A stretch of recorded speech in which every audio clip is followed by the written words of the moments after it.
Décidément, j'ai décidé de méditer sur la vie des grands hommes politiques qui ont dirigé le Burkina Faso.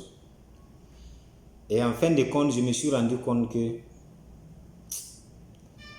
à part une ou deux personnes, depuis 1966 jusqu'à nos jours, à part une ou deux personnes, je me suis rendu compte que tous ces hommes politiques ou tous ces hommes d'État, ils se sont battus pour la plupart à cause de leurs intérêts. Ils ne se sont pas battus pour le pays, ils ne se sont pas battus pour le peuple, ils se sont battus pour leurs intérêts. À commencer par les premiers intellectuels, les Maurice Amego, les Gérard Kango Ouedraogo, les Joseph Kizerbo, les Souman Touré, ça même c'est après. Tous ces gens, les Colombo, ils se sont battus. Quand tu essaies de voir, c'était pour leurs intérêts, pour défendre leurs intérêts. Ça a été quand même une surprise, hein. Ils se sont battus pour leurs intérêts. On crée un parti parce qu'on veut juste le pouvoir. Et derrière ce pouvoir-là, qu'est-ce qu'on veut? Est-ce que c'est le peuple qu'on veut aider? Non. Non. Non. C'est désolant, mais j'étais désagréablement surpris. Des premiers ministres et puis président de l'Assemblée nationale qui faisaient les Gérard Kango et puis les Colombo. Bon, des premiers ministres et puis président de l'Assemblée nationale qui font la bagarre, pas à cause du peuple. Hein.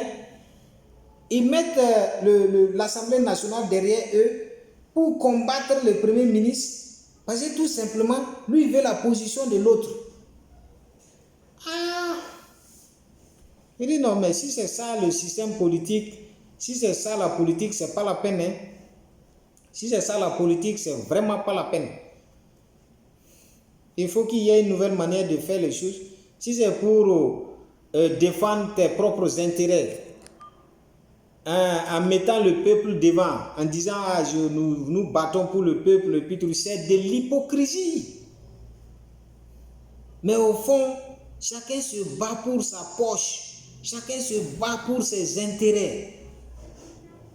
Et j'ai vu un monsieur, il a dit non, que c'était un député, je ne vais pas citer son nom. Il a dit que lui, il a deux propositions. Il y a le parti A qu'il a proposé être tête de liste. Il y a le parti B qu'il a proposé être deuxième sur la liste. Et lui, il a regardé. Il a vu que le parti A va l'arranger parce que s'il est là-bas, il pourra devenir député. Il n'a même pas parlé de l'idéologie de la personne. Il n'a même pas parlé du programme politique de la personne. Il a regardé ses intérêts. Il n'a pas dit, bon, je ne sais pas ce que ceux qui sont derrière moi pensent, je vais aller les consulter. Il a dit, si je suis de l'autre côté, je pourrais devenir député. Et donc, le choix est clair, je m'en vais là-bas. Il a démissionné de là où il était. Parce que là-bas, on ne l'a pas positionné. Il a démissionné et il est parti là où on l'a bien positionné.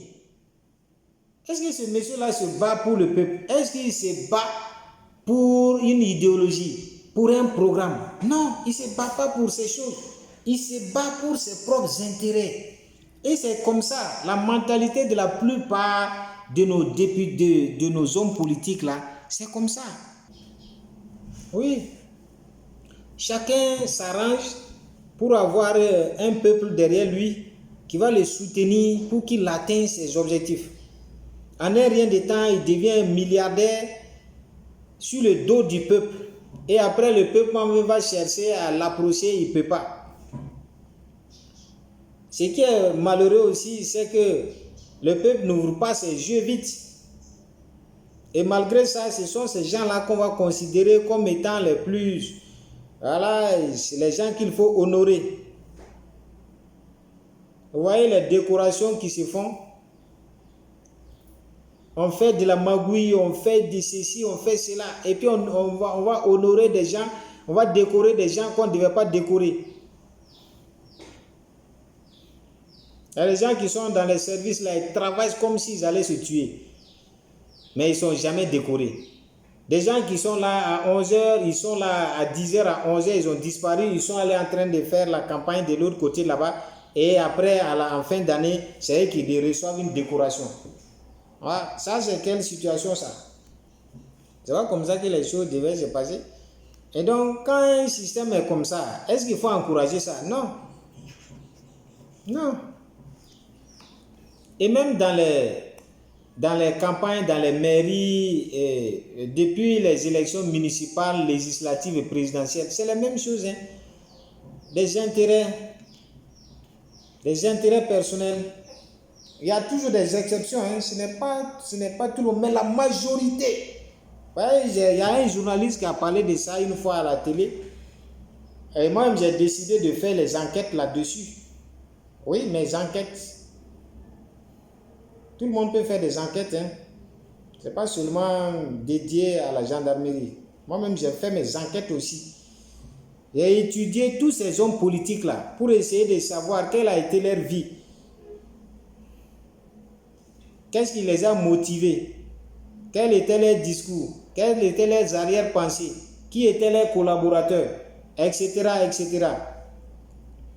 Et ça m'a convaincu que la plupart de ces gens-là, ils se battent pour leurs propres intérêts. Ils s'en foutent de l'intérêt de ce peuple-là, de l'intérêt de la nation. C'est leur dernier souci. C'est ce qui a fait qu'il y a des partis qui se sont levés ici, qui étaient contre un parti. Le RDA était contre le CDP. Et en fin de compte, c'était la deuxième force politique entre-temps. Et les deux forces se sont mis ensemble. Ce n'est pas que tous les membres même du RDA même étaient d'accord pour suivre les leaders. Mais le leader, à partir du moment où lui, il a pu obtenir, parce que lui, derrière lui aussi, il y a des leaders de province et tout ça, les députés et puis les membres du bureau politique. À partir du moment où lui, il a eu l'accord de ces gens-là, ça suffit. Donc, ils ont vendu la voix de tout ce peuple-là. Ils sont allés se rallier derrière le CDP. Pas parce que tout le peuple était d'accord avec ce qu'ils disaient. Hein. Non, avec leurs décisions. Non, le peuple qui a voté, tous ces gens qui ont voté RDA là n'étaient pas forcément d'accord pour qu'ils puissent se rallier avec le CDP. Mais le premier responsable a fait, parce que lui seul, il allait avoir de véritables, en tout cas des propositions intéressantes.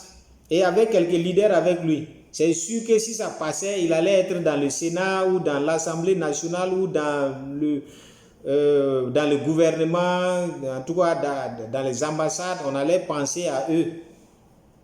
Donc le peuple, on s'en fout. Donc est-ce que le système politique là, ça permet de développer une nation? Jamais. Le système politique actuel du Burkina Faso, le système démocratique, le système électoral là, jamais. Jamais. Ça ne peut pas développer ce pays-là. C'est du gaspillage, c'est une perte de temps.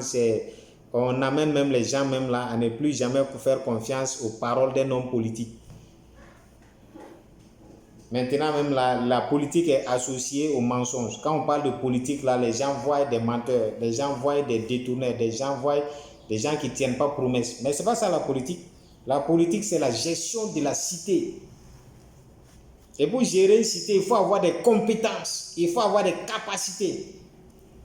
Et nous, nos compétences, nos capacités, là, on les limite aux mensonges. Avoir la capacité de mentir plusieurs fois sans être pris. Voilà. C'est ce que nous considérons comme les grands hommes politiques. Et c'est dommage.